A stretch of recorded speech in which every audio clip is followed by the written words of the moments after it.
In the early years of the Galactic Empire, the young Imperial officer Rom Mock was given the task of dealing with a shortage of experienced soldiers and finding ways of reasserting militaristic dominance throughout the clone army. And as a result, Phase Zero Dark Troopers were conceptualized, and aboard a hidden mobile laboratory known as Empirical, using the same cybernetic technology for Darth Vader, veterans of the Clone Wars were taken, and their organs and limbs were removed and replaced. The majority of a clone's body was converted into cybernetics, and those that survived the procedure went on to become feared units within the Imperial ranks. However, the reality was that most of the clones simply couldn't cope mentally with being turned into machines, and most of them didn't even have a choice.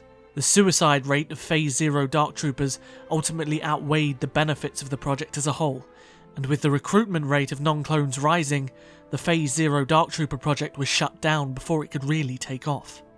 Rom Mock, however, wasn't deterred, and as his status in the Empire grew in the years that followed, he became an advocate for the usage of battle droids after helping develop the ZX-3 battle droid with Tagco.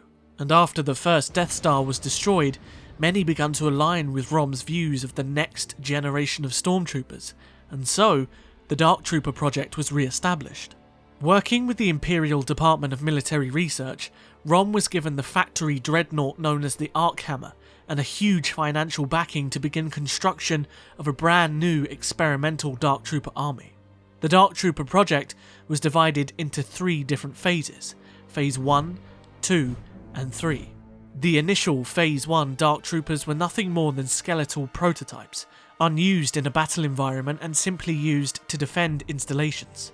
The Phase 1 Dark Trooper was outfitted with a vibro sword and a blast shield, intended to be used in close quarters encounters.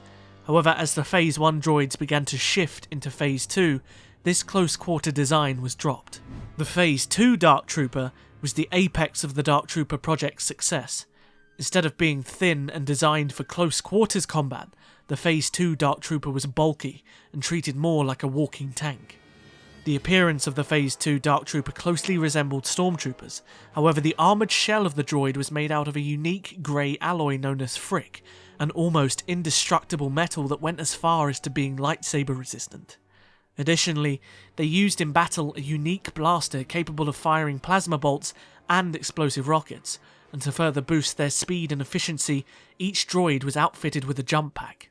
After construction of the Phase 2 Dark Troopers had begun, Rom gave a demonstration to Darth Vader to prove their effectiveness, and in retaliation to the Rebellion's destruction of the Death Star, the Archammer travelled to the planet Talay, which housed the secret Rebel TAC base.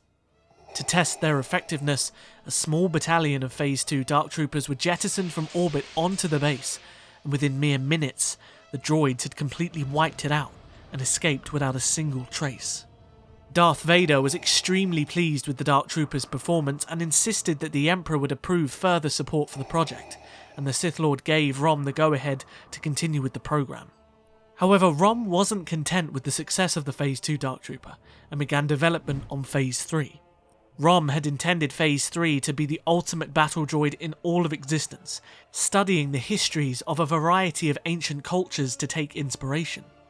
Unlike Phase 1 and Phase 2, the Phase 3 Dark Trooper was to be an exoskeleton droid hybrid that could act as an almost indestructible piece of armour for using soldiers, or act independently as an unpredictable, creative, heavy battle droid. By some, it was considered as a bipedal tank. It stood at almost 3 meters tall, encased in indestructible jet black Frick armour, and the armaments of the Phase 3 Dark Trooper was expanded beyond Phase 2, incorporating things such as assault cannons, mounted seeker missiles, grenades, detonators, as well as the standard Phase 2 Dark Trooper plasma rifle. However, before Phase 3 could begin full construction, the Dark Trooper project was discovered by the Rebellion and the mercenary Kyle Katarn.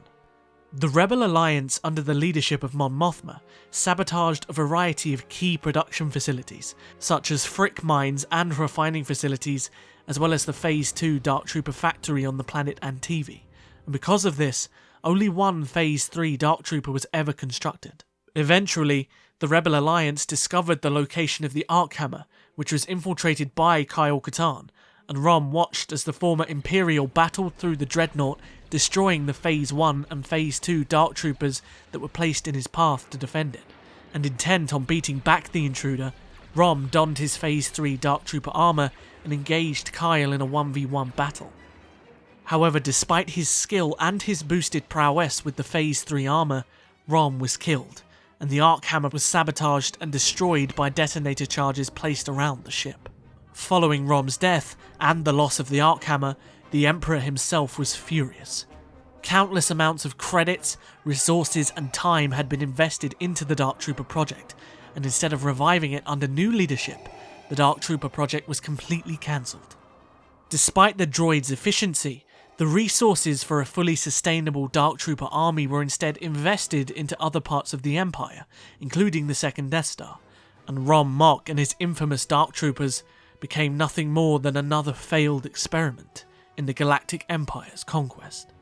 I'm really excited to see how they fully integrate Dark Troopers into canon with further extended lore, and tell me, what do you think of Dark Troopers in both canon and Legends? Which did you prefer? If you enjoy the video, don't forget to hit the like button and perhaps consider subscribing if you want to see more content like this. Also, don't forget to come and follow me on Twitter, Instagram, and if you want to support the channel further, consider checking out Patreon or even becoming a channel member. Also, please come and join my Discord server, I'd love to have you there. All links are in the description below. I'll see you guys in the next video. But until then, may the Force be with you. Always.